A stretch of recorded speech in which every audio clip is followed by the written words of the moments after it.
Hello from Guatemala. I'm Fred Ruddock, and welcome to Fred Travels. This video is going to explore everything you need to know about electricity as you wander the Americas. What kind of adapters you need, whether or not you need a voltage converter, and more details as voltage varies from 100 to 250 and frequencies vary from 50 to 60 hertz throughout the Americas. Stay tuned. This episode, we're going to cover what you need in the way of electronics, and more specifically, what I carry. At the end of this video, I will show you some of the goodies I carry. I'm going to try to let you know what you need. In Latin America, primarily, you need type A, B, and C adapters. Type A is this two-prong right in front of me. This is another one. These are converting to type B. This one converts to almost any kind you can imagine. It's really handy. These are type C. It's two-prong, European style. These will work just about anywhere in many countries. You'll often see combo plugs that will take either type A or C. And then this is a three-prong multi-adapter. Now, caveat, often grounding is non-existent or does not work properly in Latin America. This device will help you keep from being shocked. Like, for instance, my laptop has an aluminum case, and if you plug it into some place that has a hot ground, because there's a problem in the wiring, which is very, very common in my experience, you will get shocked. So often I'll plug it into this. This particular old school hillbilly style adapter will stick into worn out plugs quite well, so that your stuff doesn't fall out the wall, which is a common problem. This one does not stick in as well. If you have a brand new outlet, this one will work. Sometimes in some hotels, this does not work well, and in which case, this old style one from home will work. I found it to be very useful. You can combine it with this to have 3 outlets. I have one more of these adapters or multi-plugs plugged into my laptop right now.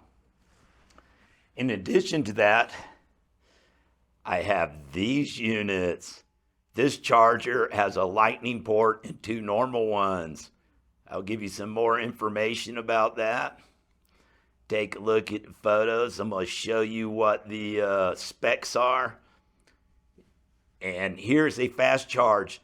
This one can be dangerous. This is 3 amp. I have destroyed a few GoPro batteries over the summer using this in the United States. Don't plug stuff into it. It's got a C to C.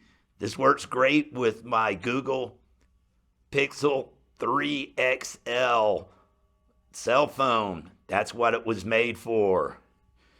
If you have a battery bank or power bank like this one, you'll note that it also has a lightning port, the orange port, and the 2 blue ones. Be careful what you plug into it. This short little cable works great with it. Here's a smaller little handle that's also a power bank. It is actually intended for use with this DJI Osmo Pocket 2 I'm using to shoot this video. I find it makes a great handle for my GoPro. In fact, it's even more useful when I'm using it because there's something to hold on to on this one, this DJI already. Now, back to power banks. This power bank is capable of rapid charging, so I can plug it into the lightning ports on either of the chargers. This charger is only to be used with stuff that's able to use lightning port. This is even faster than the 2.4 amp. It is 3 amp. Here is an old school power bank and very bright flashlight. It also works great for illuminating rooms when you lose power, which happens a lot in Peru and some other places. Here is a small LED light is great to use with your laptop or to read with. And during power outages, you can run it off of a power bank or off of your laptop battery. And here's a selfie stick that's quite handy with my small electronics for getting wide angle shots with this device I'm holding right now, the DJI 2. I strongly recommend carrying around some little USB thumb drives. This one has C to C, has a USB-C converter on it, which is pretty handy. I don't use it a lot, but it comes in handy. There's my little Google. There's my Google Pixel 3 XL. It's very handy. Noise canceling headphones, great on airlines. Really good if you live in guide side or a river guide and you're in noisy outposts. They're great and they have good sound. You can also use them on the airline instead of the crappy disposable headphones. You're going to end up in a landfill. If you're on a really old airplane, it has this adapter so you can use it there too. I also have a USB mini charger cable that will work with the headphones. I could use one of the others I have over here, but often I have that out. My other stuff stored in the bin or under the seat. I don't want to rifle through it. So I keep separate ones so I can charge it off of the plane as I go. Here, speaking of mini USBs, is a mini USB powered router / repeater. It is very handy. You can set up a firewall with it and VPN and be very secure. It also helps you overcome weak Wi-Fi signals. It is really great. And it was pretty cheap. It is not hard to buy similar devices and repeaters in Latin America, but that one's very handy and the added security options are really great. I also have a beard trimmer that's about to wear out. I've had it a long time. This is basically just another charger like the other ones that I've shown you earlier, except for this one has a really funky plug that only fits this trimmer. Basically, it has the same specs. It'll run anything from 100 to 250 volts, just like the chargers, and 50 to 60 hertz. Hold on, I'm having a silly attack.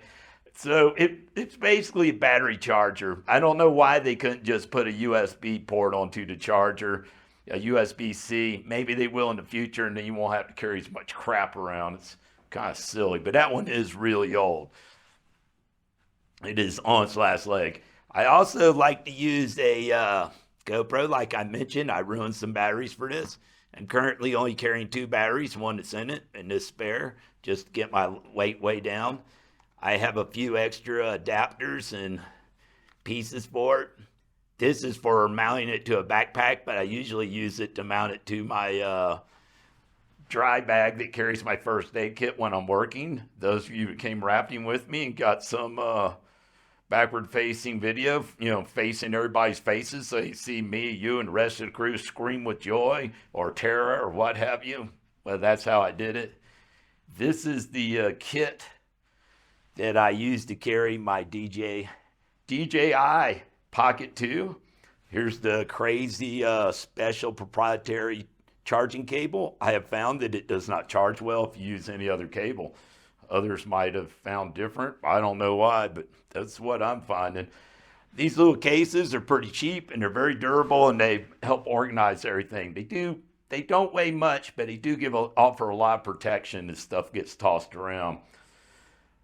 And here are some additional bags I put the electronics in. This stuff packs really small and it goes into my carry-on bag, which I endeavor on this trip to keep less than half full so it will easily fit into overheads on buses and airplanes. That's really fast. This is a really long standard USB to C cable so that I can plug my phone into a charger that is plugged into an outlet far from my bed at night. Now I'll run down my battery. Came in really handy. I've used similar things in the past when I was in Peru. And here's a really long C to C, so I can use a lightning charger like this one and plug it in bed, charge it up more rapidly if I've really run my battery dead. Over here is my trusty laptop. It has an aluminum case. So as a result of that aluminum case, it is not exactly very light, but is more durable. Here's my hub for adding, because this thing only has 2 USB connections. So here's a hub that adds 3 plus a connector to the local router in this room. I could substitute my router, but I've been using theirs in case somebody else wants to use it. And I have 2 really durable solid state 2 terabyte drives where I back up my stuff. I have I have all my stuff on one, and I occasionally back up to the other in the event of failure. Excuse me for the poor camera handling. And lying right here, you can see one of my ND filters. That is so that I can film out in bright light with this little camera and not wash everything out. Unfortunately, I have lost the 64 ND filter. That's a long story. Maybe I'll talk about it later. Here's a wireless mouse, and I brought some backup lithium batteries for it in the event I run it down over these 7 months. I'll give somebody those when I no longer need them, whatever I have left. And this is the DJI Pocket 2. The camera I use to shoot a lot of my videos is a lot lighter to carry than the Canon R6 that I have used in the past. Definitely shed a lot of weight, and the built-in gimbal is really handy. You've probably seen some of my videos shot in tuk-tuks and other bouncing around motions, and this really stabilizes the image quite a bit without doing it in post-production, and I might add, does a better job than post-production generally does. I hope that answers your questions. Give me a shout out. Let me know in the comments below if there's some more stuff you would like to know about electronics I carry, or questions about what you need or don't need. Speaking of which, the converter. Unless you're carrying around a hairdryer, curling iron, the girly stuff that uses heaters, you probably don't need a converter. It is possible to buy those devices with a switch on them so they'll work on US current, 100, say 120 to 125 volt or 110, basically from anywhere from 100 to 250 volt. There's a high one and a low one. So if you're like using something that's like 220 and above, you would use the European switch. And if you're using in America, United States, Ecuador, other places that run anywhere from 100 volt to 125, then you use the other setting.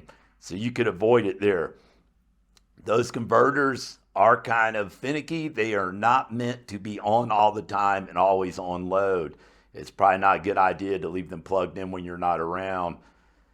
That said, they can come handy in a pinch. If you're only using them for a few weeks, they're probably good. But if you're using them long term, they're probably not going to last a long time. So it gives you a clue about what you may or may not need. Electronics almost always will tell you on the little label. You will probably need a magnifying glass or take a picture of your cell phone and blow it up to see the details on it. Almost always they'll run on anything from 100 volt to 250 volt and 50 hertz to 60 hertz. But you can read details on them, and I'm sharing those with you in this video. So I hope that was useful and helpful information. Got questions? Give me a shout out below. I really appreciate the people that support this channel and you wonderful people that have come rafting with me.